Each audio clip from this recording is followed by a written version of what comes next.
Are you sure it was love you wanted? Or was it just the relief of being chosen? This is where we start. Not with judgments, but with questions that poke where the soul bleeds in silence. Because maybe what you always called love was just a disguised request. See me, accept me. Tell me I'm worth it. Most people who seek love are actually looking for something more primitive. Approval. An echo of childhood, where every smile from an absent father or every word of affection from a distracted mother seemed like a divine crumb fallen from the table of the gods, and you learned to beg for them, to perform to be worthy, to silence your desires to fit the mold. It was in this mold that your way of loving was born. From an early age, you learned a bitter lesson. Being yourself was not safe. It was dangerous to show too much, so you started editing. You cut parts of yourself out. You adjusted your behavior. You became an expert at pleasing others, at capturing expectations in the eyes of others, and transforming yourself into whatever was necessary to be accepted. This ability to adapt was your shield, but also your prison. You believe you are seeking connection, but in reality, you are seeking a verdict. You want to know if, this time, you will be considered enough. If this time you will not be rejected, and so love becomes a stage. You act. You adapt. You smile when you want to cry. You say yes when you want to disappear. And the other person sees only the mask, not you, because you never wanted to be loved completely. You wanted to be accepted in parts, the presentable parts, the ones that please. And you hid the chaos, the jealousy, the need, the desperation.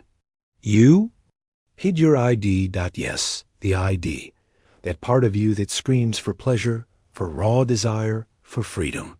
But your superego, shaped by old voices that said, don't do that, don't be like that, that's ugly, tamed that scream, repressed it, and what is repressed returns. It returns as a pattern. It returns as a need, as a repeated choice of unavailable partners. It returns as that pain you call bad luck, but which is only the return of the repressed. Have you noticed how you choose, again and again, people who don't really see you, people who make you work hard to be worthy, who make you feel like you have to earn even the basics? This is no coincidence. It's your unconscious repeating the original scenario, an emotional stage where you, once again, try to prove your worth to someone who doesn't know how to love you. And why do you insist on reliving this? Because the unconscious has a goal, to process what has not been digested. You return to the same place, not because you are stupid or weak, but because your psyche is trying to transform trauma into understanding. However, without awareness, this cycle becomes a prison. It becomes a symptom. It becomes that pattern you swear you will change, but end up reproducing without realizing it. This is the compulsion to repeat. One of the coolest and most sincere mechanisms of the human soul. Cruel, because it keeps us trapped in suffering. Sincere, because it reveals where the wound is. No one repeats what has been resolved. You only return to the same place when you are still waiting for something that has not come, recognition. And so, you enter into relationships not to share who you are, but to fix what you were once told was missing. It's not love. It's a no. Attempt at redemption. It's your unconscious screaming, this time, maybe they'll approve of me.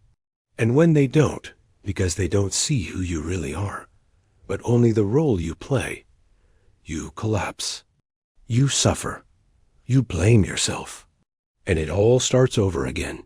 You start to wonder if you're cursed, if you only attract the wrong people. But the truth is different. You don't attract, you choose. And you choose with the oldest part of your soul, the part that still hopes that someone will see your worth without you having to earn it. That tired, childish, hopeful part still believes that a new love can repair the old rejection. But no adult love can heal childhood pain if that pain is still unconscious. And that's what analysis does. It illuminates. It doesn't heal like magic. It reveals. And only what is revealed can be transformed. Let's look at an example. A woman named Clara goes into analysis. All her relationships have the same plot. She falls in love with cold, emotionally unavailable men. She chases after them, begs for attention, does everything she can. At first, she believes she will succeed, but over time, she feels invisible, rejected, and with each breakup, she feels like she has failed. She believes she needs to be prettier, lighter, funnier. She thinks the problem is with her, but in therapy, memories from her childhood emerge. A distant father, physically present, but emotionally absent. A gaze that never fully rested on her. And she, as a girl, did everything to be noticed. She got good grades, told jokes, was the perfect daughter. But it was never enough to earn a "I'm proud of you." So she grew up believing that she had to earn affection. That love meant effort. That if it didn't hurt, it wasn't real. When Clara realizes this, something changes. She cries not because of her exes, but because of the forgotten girl she once was. And these tears are not a sign of weakness. They are liberation. They are the ego opening up to the truth, because that's what it's all about. The ego needs to remember what it has forgotten in order to survive. It needs to find the pieces that have been hidden. It needs to embrace the ID and renegotiate with the superego. Only then does it become whole. Only then does it stop repeating itself.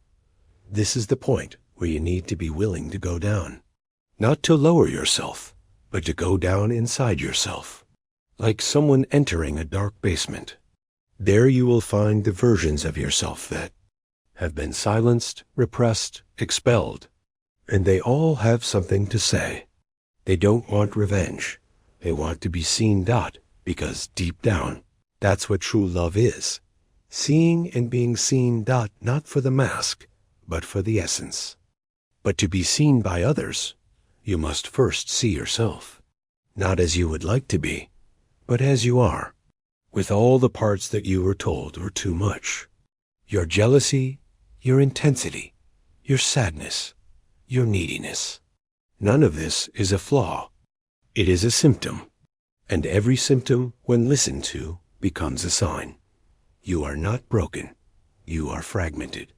And fragmentation is the price you paid to be accepted. Now it's time to put the pieces back together. And to do that, you need to stop seeking approval. Because those who seek approval are saying, "I don't know who I am. You tell me." But those in therapy learn to say, "I know who I am, and I choose who can see me." Do you remember when, for the first time, you felt you had to hide who you were so as not to lose someone's love? You may not remember it clearly, but your body remembers. Your emotional memory remembers. There is a scene that repeats itself in many of us. The child who approaches enthusiastically, spontaneously, overflowing with the desire to be seen. They show a drawing, ask a question, ask to be picked up, and in response, they receive coldness, silence, haste, irritation, a subtle rejection, but deeply scarring. There, something inside them learns, "I am too much," or "my feelings are a problem," so they start to hide, to cut pieces away. And that is how what I call the adapted self is formed. The adapted self is not born of love. It is born of survival. It is like a garment sewn together in a hurry to fit into a world that seemed too narrow for who you really were. And you spent your life wearing that garment. Tight, uncomfortable, but functional. Because it gave you a modicum of emotional security. It made you accepted. But the problem is that no one can be truly loved when they live in disguise. Have you ever stopped to think how many people say they love you, but only know the tamed version of you? The edited, softened, controlled version. The love you receive this way is conditional love. Love that requires constant maintenance. It is tiring, exhausting, and desperate.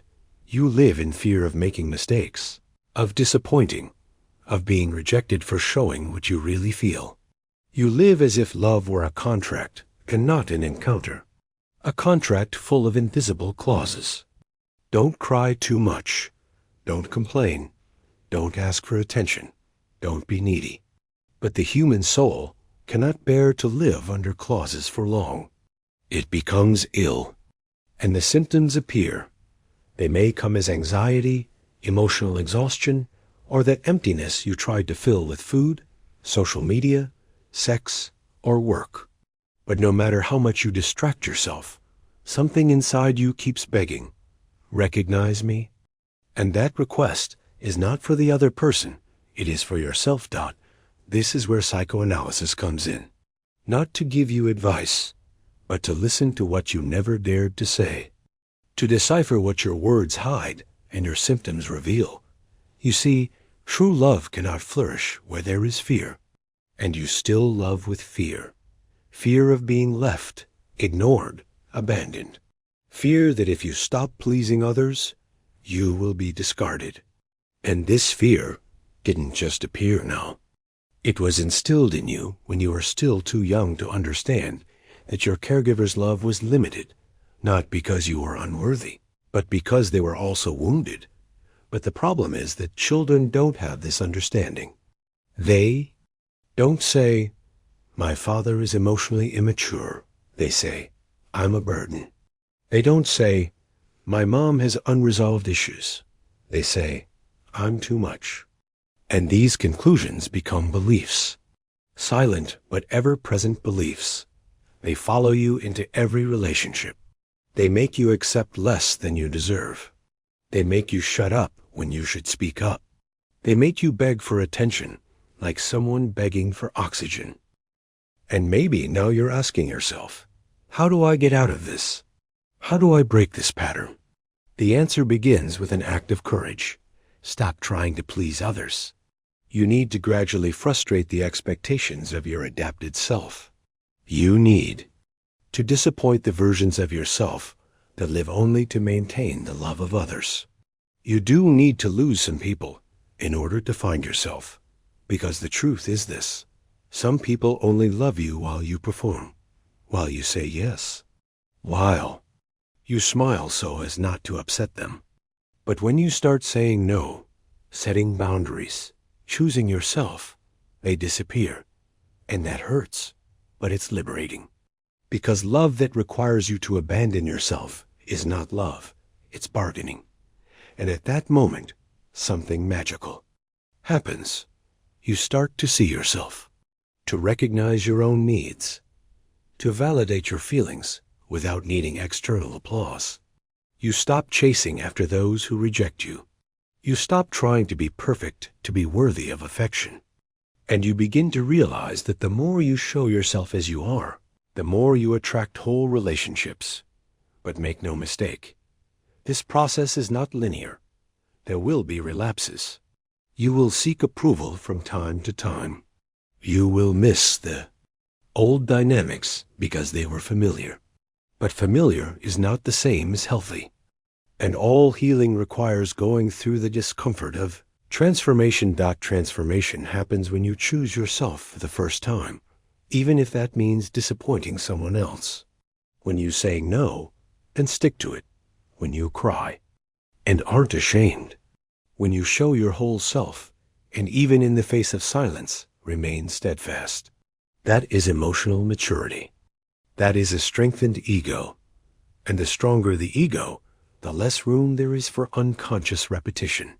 Because a strengthened ego no longer needs to prove itself. It knows it is worthy, even without applause. It knows it deserves love, even when it doesn't perform. It does not seek fulfillment in others. It shares itself. And that is when true love becomes possible. Love that doesn't require disguises. That doesn't make you walk on tiptoes. Love that sees, that listens, that stays. But to receive it, you must first give that love to yourself. You need to stop editing yourself. Stop judging yourself for feeling too much. Stop chasing after those who only offer emotional crumbs. You're not here to beg for affection. You're here to remember who you were before you needed to hide. You're here to regain your wholeness. And that starts now with this listening, with this analysis, with this choice to be yourself, even if it costs you some approval. Have you ever noticed that the more you chase after someone, the less they come closer? It's a cruel paradox.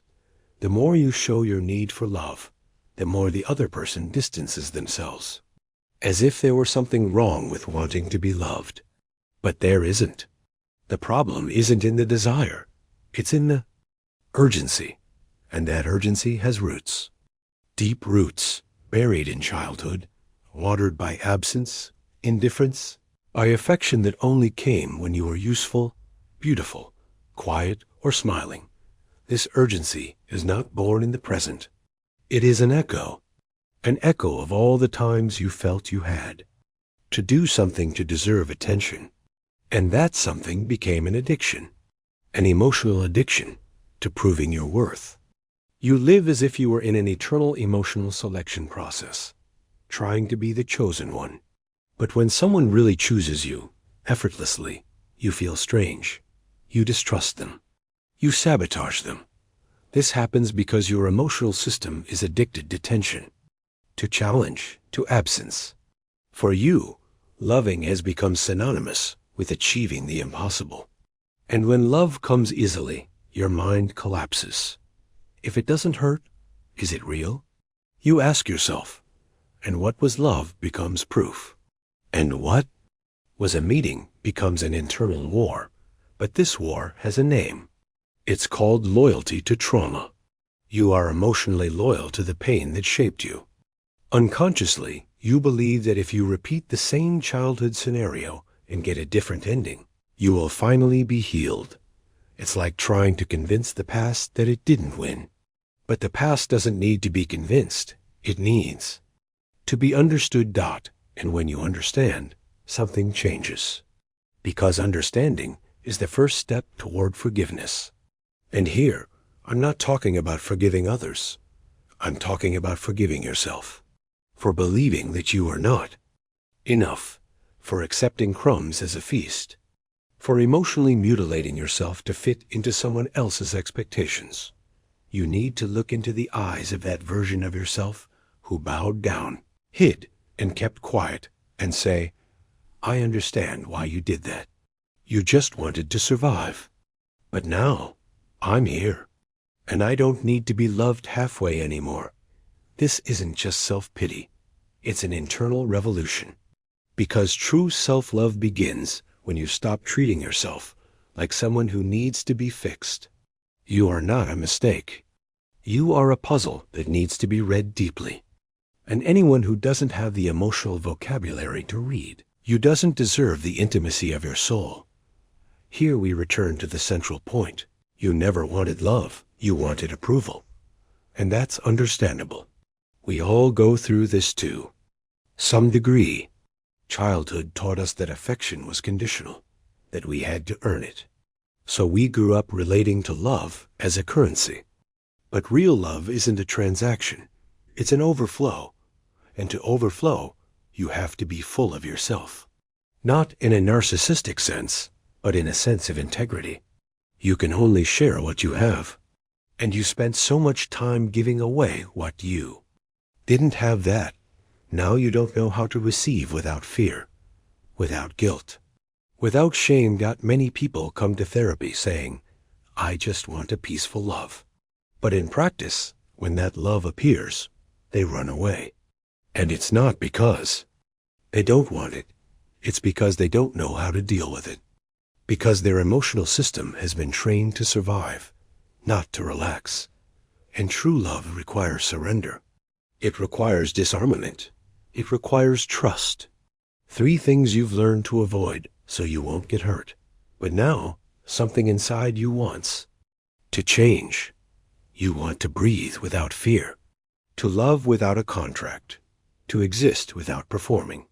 And that's why you're here, listening to this analysis. Because change starts like this, with awareness, with the courage to look in the mirror and say, I was shaped by fear, but I don't have to live in it forever. You have the right to be loved for who you are, not for what you represent. You have the right to feel without apologizing. You have the right to exist without justifying your presence. But before anyone else can recognize this, you need to recognize it yourself. And you may ask me, how do I do that? Start by observing.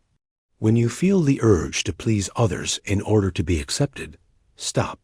When you feel afraid of being rejected for saying what you feel, say it anyway.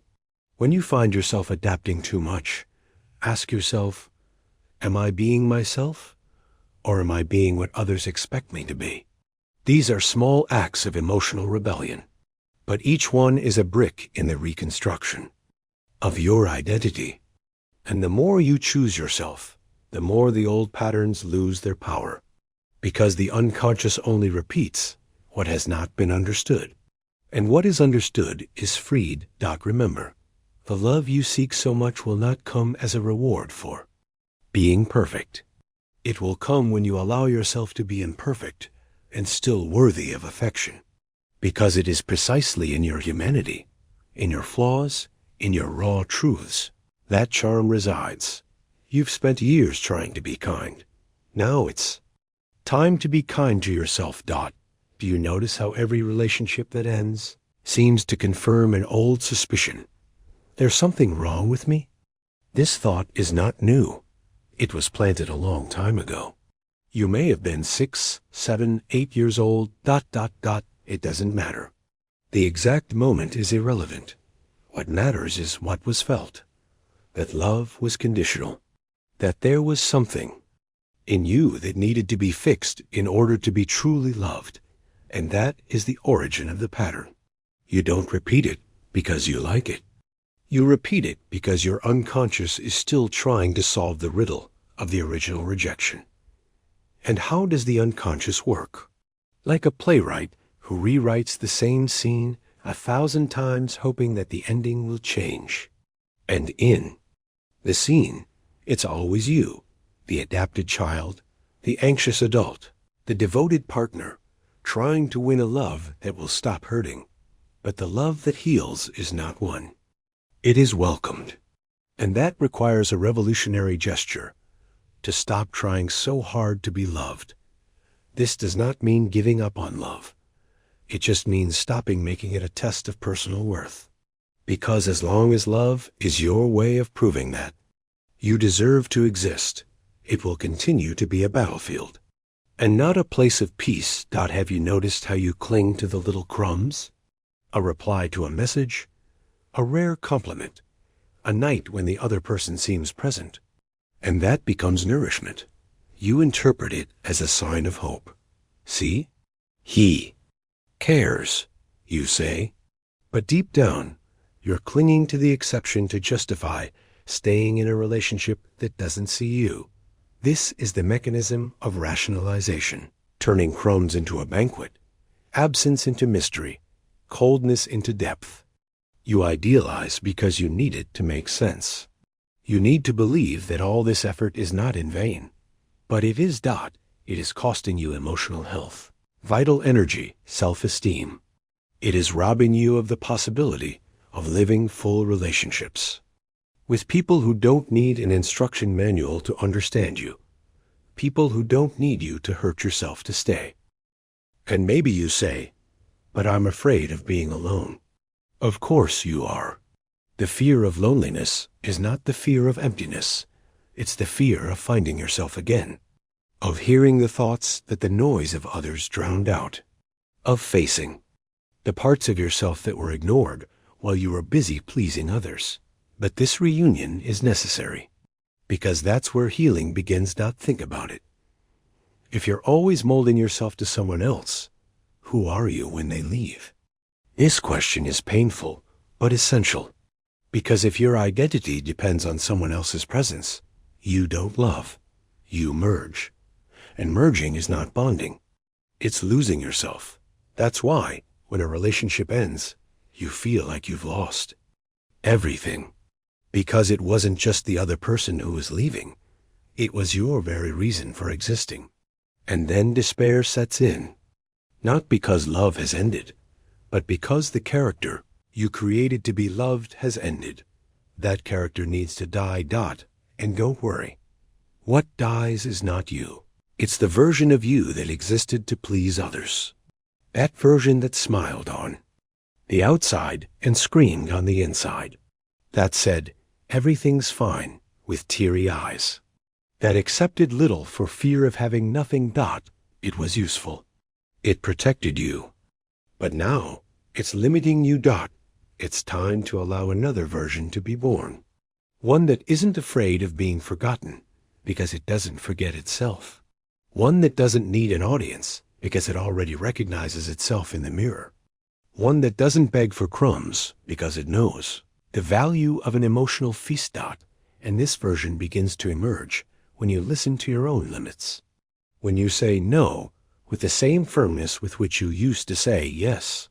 When you walk away without drama, because you understand that staying where there is no reciprocity is a form of self-abandonment. But I know that's easier said than done.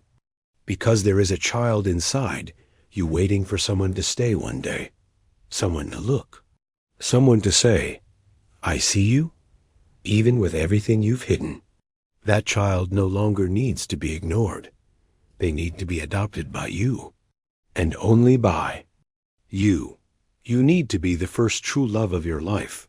The first to say, I'll stay, even when no one else does. The first to see the chaos and say, it's okay. I understand why you are like this.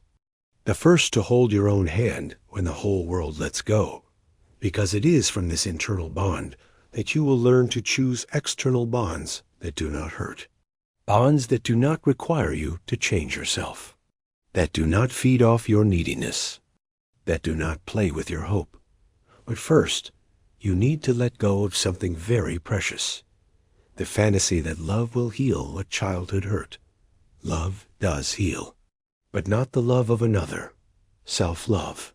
The love that is born when you stop hating yourself. For feeling too much, wanting too much, suffering too much, you are not too much. You are intense, deep, true. And you have spent too much time trying to fit into molds that are too small for your soul. It's time to break free. Break away from the need for approval. Break away from the role of pleaser. Break away from the promises you made to yourself when you didn't know how to protect yourself. I'll be the good guy. I'll be the strong one. I'll be the one who doesn't need anything. Those promises got you here, but they won't take you any further. To go further, you need to make a new promise. The only one that truly sets you free. I no longer need to deserve love. I am love in essence, and I will only accept what recognizes me as a whole. Can you remember how you felt the last time you were ignored by someone you loved? Don't think about it. Feel it.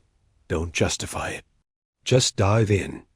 That feeling of silent implosion, as if something inside had been rejected before. It was even seen. A part of you retreating, shrinking, wanting to disappear, not out of anger, but out of shame for existing. That's the original trauma manifesting itself. The trauma of learning too early, that's showing who you are, feeling what you feel, wanting. What you want, that can push others away. And so you learn not to be a problem, to be light, independent, pleasant, not to be a burden. And what is not being a burden, but the socially acceptable name for profound self-abandonment? You were trained to be easy to love, but real love doesn't ask for ease. It asks for truth. And here's the paradox that traps you. You try so hard to be approved that you end up being loved for something that isn't you. And even when you receive affection, you remain empty, because the love received by the mask does not feed the true self. On the contrary, it weakens it even more, And this creates a vicious cycle. The emptier you feel, the harder you try. The harder you try, the further you distance yourself from yourself. The further you distance yourself from yourself, the more you crave the gaze of others. And that gaze becomes everything. A mirror on which you have become dependent. Without it, you feel non-existent. But the great liberation begins when you understand that you no longer need the gaze that was once missing. What you need is your own gaze, the gaze that recognizes pain without judging it, that embraces jealousy, anger, fear, and need not as weaknesses, but as parts of yourself that have been left alone for too long. Because that's what every symptom is, a forgotten part asking to be heard. The anxiety that eats away at you is not a flaw, it's a cry. A cry from someone who has spent years living on alert, trying to predict the mood of others, avoiding conflict, putting out emotional fires to keep unstable relationships afloat. The neediness you hate so much is not shame. It is residue. It is the residue of absence, of neglect, of conditioned affection. Don't blame your neediness. It is the emotional trail of everything you had to hide to be loved. And when you start listening to it, without trying to silence it, without judging it, without correcting it, something changes. The cycle of repetition begins to lose strength, because what was unconscious begins to be named. And what is named ceases to be a ghost. The love you seek is not in another person. It is in this internal gesture of returning to yourself, of listening to your emotions as one listens to a wounded child, with patience, with presence, with truth. Imagine this child. She has your eyes, your mannerisms, your pain.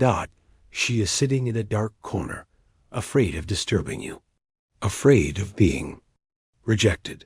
She thinks she needs to be perfect to be loved. Now imagine yourself approaching her, without haste, without correction, just presence. You kneel down, look into her eyes, and say, I see you, and you don't have to pretend anymore. This scene is not fantasy. It is healing, because every time you embrace a part of yourself that has been excluded, you reconcile with your history. And every internal reconciliation transforms your external relationships. Because you stop demanding from others what you deny yourself. You stop loving to be saved and start loving to share. And that changes everything. It changes your choices. It changes your frequency. It changes the field. Because when you align with who you really are, your energy stops attracting what hurts you. And what once seemed like love, but was control, neediness, manipulation, is revealed for what it always was. An echo of childhood, not a meeting of souls. But be careful. This process will not rid you of pain. It will, however, rid you of the repetition of meaningless pain. It will allow you to suffer with awareness. And suffering with awareness is very different from suffering on autopilot. Suffering with awareness is going through pain, knowing what it wants to tell you. It is transforming tears into language, emptiness into a map, absence into a symbol. And that is exactly what you're doing here. You are transforming wounds into vocabulary, trauma into understanding, loneliness into listening. You are ceasing to be what you were taught to be and beginning to be who you really are.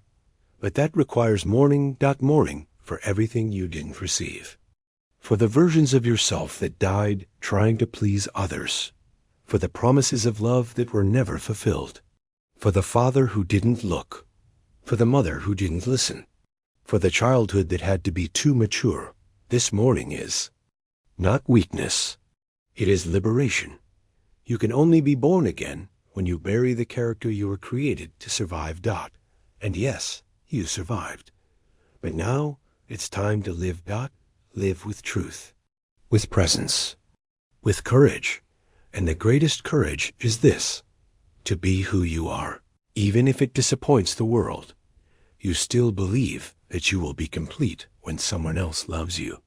But what if the truth is different? What if the other person can never give you what you need because it was never their responsibility? This is the hardest revelation to accept. No one is coming to save you. You waited, you tried, you molded yourself. You made love a silent prayer, as if begging, "See me, choose me, prove to me that I am important." But what you were really looking for wasn't love.